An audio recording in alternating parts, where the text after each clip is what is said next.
नमस्कार। उनकी कलम मेरी आवाज में आप सभी का स्वागत है। आइए सुनते हैं कहानी बेशर्म, जिसे लिखा है छाया अग्रवाल जी ने। थिएटर से बाहर निकलते ही पूर्णिमा की नजर बाहर खड़े विनोद पर पड़ी और वह उसे देखती ही रह गई। कितने दिन बाद देखा था उसने विनोद को। उसकी अनुपस्थिति की टीस फिर मचलने लगी। उसके मन में ना तो नफरत का भाव आया और ना ही कठोरता का। सारा आक्रोश बर्फ की सिल्ली हो गया और वो जोर से चिल्ला उठी, विनोद, तुम तुम यहाँ कैसे? जरूर मुझसे मिलने आए होगे। मैं जानती थी कि तुम मेरे पास जरूर आओगे। तुमने मेरे शो के बारे में पता किया होगा।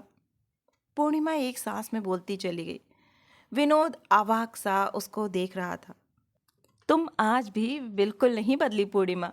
वही बेबाकी, वही बड़बड़ और खुद ही उल्लास की तस्वीर बनाकर रंग भर देना। अब पूर्णिमा ने बगैर समय गंवाए विनोद का हाथ पकड़ लिया और शिकायती लहजे में बोली, इतनी देर क्यों लगा दी? कहाँ थे अब तक? कहकर वह खुद ही इस प्रश्न का संभावित उत्तर तलाशने लगी। चलो घर चलें।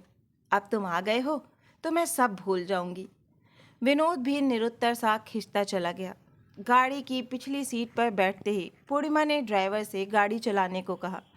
पूरे रास्ते पूर्णिमा अकेले ही बोलती रही और विनोद चुपचाप बैठा रहा।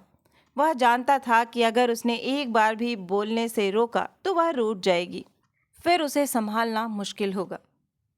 विनोद, तुम कुछ बोलते क्यों नहीं? तुम मौका दोगी तब तो बोलूंगा ना। विनोद ने गंभीर मुद्रा में उपहास किया। अरे, मैं भी ना पूरी की पूरी पागल हूँ। हाँ, वो तो है। क्या कहा? नहीं, मैं मजाक कर रहा था। विनोद, तुमने मुझे मिस तो किया होगा ना? कहते हुए वह विनोद के और करीब आ गई। उसके कंधे पर सिर रखकर ठंडी सांस ली और एक साथ बिताए अंतरंग पलों की गर्माहट को महसूस किया। जब हम एक दूसरे के जीवन में आए थे तो हम दोनों ही जीवन संघर्ष से थके आसरा ढूंढ रहे थे। कितना स्वर्णिम समय जिया था हमने। हम दोनों ही पर्याप्त भावुक थे। हमने भले ही मर्यादाओं का उल्लंघन किया हो, समाज ने हमारे रिश्ते को स्वीकार न किया हो, मगर तुम मेरे मन की अदालत में हमेशा मेरी आत्मा को स्पंदित करते रहे। क्या मैं मूर्ख थी? क्या तुमने मेरे शरीर को हासिल करने के लिए प्रेम को साधन बनाया था? नहीं, विनोद, ये सही नहीं है। आज भी तुम मेरा संबल हो, सम्मान हो, मेरी स्वाभाविक आवश्यकता हो। आज तुम्हारे सानिध्य से मैं जो स्पंदन महसूस कर रही हूँ वह मेरी पूंजी है।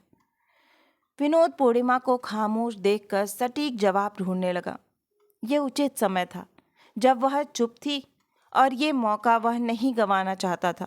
वह पहले ही उसके इस व्यवहार से सकपकाया हुआ था। लो विनोद, घर आ गया। आओ अंदर चलो। उसने पर्स से चाबी निकालकर गेट खोला। विनोद हिचकिचाहट की रस्सी से बंधा हुआ था। पूर्णिमा ने एक बार फिर बड़ी बेबाकी से हाथ थामकर अंदर खींच लिया। घर का एक एक कोना आज भी बिल्कुल वैसा ही था जैसा वो छोड़ कर गया था। वही पर्दे, वही सोफा और जयपुर से लाई हुई खजुराहो की आलिंगन में लिपटी मूर्ति, सब कुछ वैसा का वैसा ही था। कुछ भी नहीं बदला था पूर्णिमा ने। आखिर क्यों? मैं आज तक उसे नहीं समझ पाया हूँ। सामने वाली दीवार पर एक बड़ी सी तस्वीर, जिसे देखकर विनोद अनायास ही बोल पड़ा। ये किसकी तस्वीर है? तुम्हारा बेटा है? तो तुमने शादी कर ली?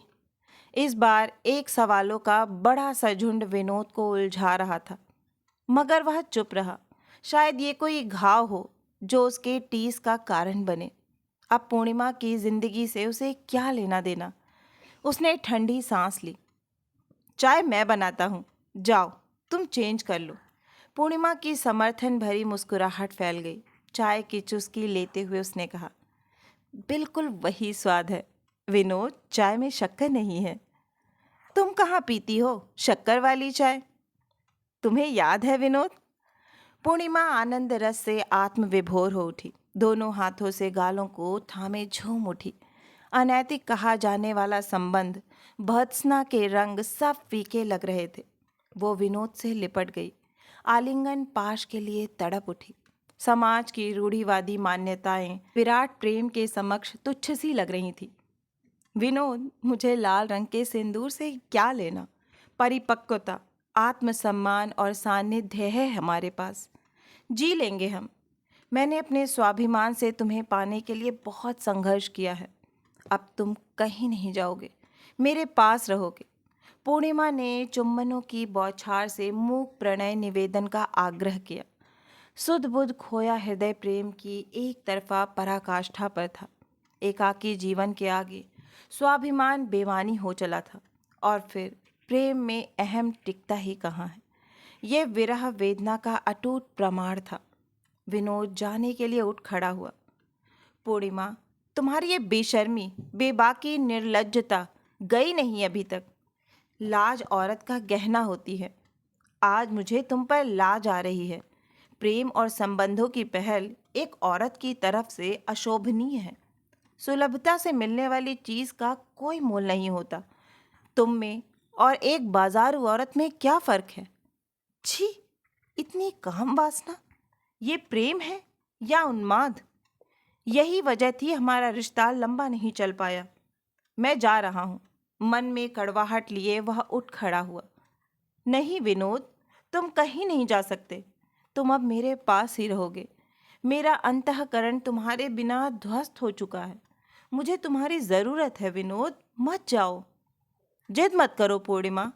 विनोद ने जाते जाते फिर उस तस्वीर को रुक कर देखा, इस कोफ्त के साथ कि कुछ सवाल अधूरे ही रह गए। विनोद चला गया। वह अकेली तस्वीर से लिपट कर सिसकने लगी।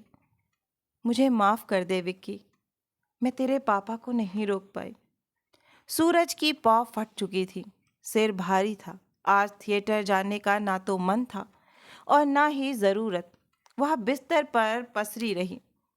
विनोद, आज मैंने सोचा था तुम्हें विक्की, हमारे बच्चे के बारे में बताऊंगी, मगर तुमने मौका ही नहीं दिया।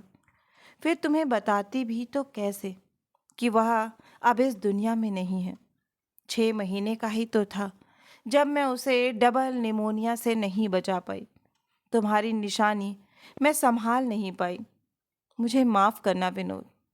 वैसे तुम्हें अधिकार भी क्या है उसे अपना कहने का? तुम तो उसके गर्भ में आते ही छोड़कर चले गए थे। आज भी तुम पारंपरिक किस्म के हो। क्या भावनाएं व्यक्त करना पुरुषों का अधिकार है और औरत के लिए गुनाह? तुम्हारे दिमाग की जटिलता में स्त्री नीर कहीं गहरे अटके हैं जो अपनी जगह खोना नहीं चाहते। क्या पुरुष की ग्रंथियां इतनी सुदृढ़ हैं कि जहां से वह वही देखता है जो वहां पहले से गुंथा हुआ है? या फिर कुछ और देखने की क्षमता ही नहीं? पुरुषवादी सोच में सने तुम बदसूरत से हो गए हो। क्या तुम इतने खुदगर्ज हो? अपने अंतरंग पलों को जी कर भूल गए, बगैर ये सोचे कि वो पल किसी नव सृजना का कारण तो नहीं बन गए। विनोद, तुम बुजदिल हो, फिर भी तुम मेरे हो, मेरे विक्की के पिता हो। भरी आंखों को पूर्णिमा ने बंद कर लिया। आश्रम से फोन आया कि बिट्टू बीमार है, सीढ़ियों से फिसल गया है, काफी चोट आई है। पूर्णिमा तड़प उठी। विनोद के छोड़कर जाने और विक्की के बाद यह आश्रम ही उसके जीने का सहारा था, जहां उसका सारा वात्सल्य प्रतिरोपित होता था। जीवन के खारे सागर में स्नेह की नाव सुरक्षित थी और उसी नाव पर समूचा आश्रम समा गया था। झटपट आश्रम पहुंची तो सारे बच्चे दीदी दीदी कहकर लिपट गए। पूर्णिमा ने बारी बारी से सबको दुलार किया और बिट्टू को गोद में उठाकर वह सीधे अस्पताल पहुंची। डॉक्टर ने बताया खतरे की बात नहीं है। उसने चैन की सांस ली। बिट्टू को गोद में उठाकर अस्पताल से निकली ही थी कि सामने एक बार फिर वही खड़ा था, जिसने टहनी पर लगे हुए फूल को तोड़कर गुलदान में सजाया और फिर सुखाकर मिट्टी में मसल दिया। इस बार वह अकेला नहीं था।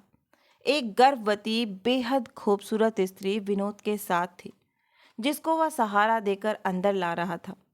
पूर्णिमा को देखकर वो सकपका गया। उसका सकपकाना लाजमी भी था। इस बार धुआं धुआं हो रहे अनकहे रिश्ते से लजाते विनोद ने पहल की थी। पूर्णिमा, ये वर्षा है, मेरी पत्नी, और वर्षा, ये पूर्णिमा है, मेरे कॉलेज की दोस्त। दोनों तरफ से औपचारिक अभिवादन हुए। क्या सिर्फ दोस्त? एक पुरुष अंतरंग होकर कोमा में चला गया और फिर चेतना आने पर सब भूल गया। मगर एक स्त्री के लिए पक्के रंगों की जीवंत तस्वीर जो उसके अंतस में धड़कती रही। अब एक और विक्की? विनोद, तुमने अपना विक्की बदल लिया। निष्ठुर, कमीने, निर्लज्ज, काम वासना किसके अंदर है? धोखेबाज, तिरस्कार किया है तुमने, घायल हो गई आत्मा। मैं तो आज भी तुम्हारा इंतजार कर रही थी, और तुम? नहीं विनोद, अब कोई विक्की इस दुनिया में नहीं आएगा। उफ, ये मैं क्या सोच रही हूँ? प्रेम हमेशा से त्याग और समर्पण का भूखा रहा है। मैंने भी तो तुमसे वही प्रेम किया है। फिर नहीं नहीं, मेरा प्रेम अपनी परीक्षा अव्वल दर्जे में उत्तीर्ण करेगा। बिट्टू ने कराह कर कहा। चलो ना दीदी। पूर्णिमा ने मन ही मन फैसला ले लिया था और बिट्टू को कसकर सीने से लगा लिया। मातृत्व सुखानुभूति से वह खेल उठी। विनोद के करीब जाकर बोली, बधाई हो। आज वह हल्का महसूस कर रही थी। उसे सागर से मिलने की तमन्ना नहीं थी। निर्मल धार सी बह रही थी। अभी आप सुन रहे थे कहानी बेशर्म। आशा है कि यह कहानी आपको बहुत ही पसंद आई होगी। अगर कहानी पसंद आई है तो मुझे प्रोत्साहित करने के लिए एक लाइक करें, अपनों के साथ ज़्यादा से ज़्यादा शेयर करें। नीचे कमेंट बॉक्स में कमेंट करके बताएं कि आपको कहानी कैसी लगी। और अगर आप इस परिवार का हिस्सा बनना चाहते हैं तो इस चैनल से जुड़ें और इसे सब्सक्राइब करना ना भूलें। फिर मिलती हूँ एक नई कहानी या कविता के साथ। तब तक के लिए आप सभी का कहानी सुनने के लिए बहुत बहुत धन्यवाद।